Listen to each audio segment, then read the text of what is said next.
আগামী কয়েকদিন রাত ও দিনের তাপমাত্রা বাড়তে থাকবে, তবে আগামী 5 দিন পর আবহাওয়া পরিস্থিতি সামান্য পরিবর্তন হতে পারে বলে জানিয়েছেন বাংলাদেশ আবহাওয়া অধিদপ্তর। বৃহস্পতিবার 27 ফেব্রুয়ারি বাংলাদেশ আবহাওয়া অধিদপ্তরের আবহাওয়াবিদ একেএম নাজমুল হকের দেওয়া পূর্বাভাসে এ তথ্য জানানো হয়। আবহাওয়া অফিস জানায়, অস্থায়ীভাবে আংশিক মেঘলা আকাশ সহ আবহাওয়া শুষ্ক থাকতে পারে, তবে রংপুর বিভাগে 2-1 জায়গায় বৃষ্টি বজ্রবৃষ্টি হওয়ার সম্ভাবনা রয়েছে।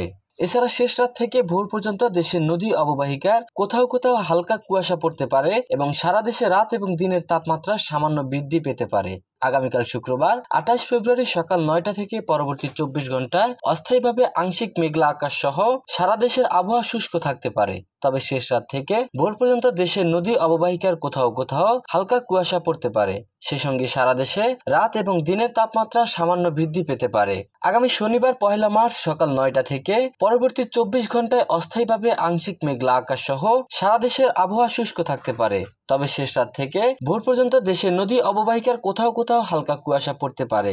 সেই সঙ্গে সারা দেশে দিন এবং রাতের তাপমাত্রা সামান্য বৃদ্ধি পেতে পারে।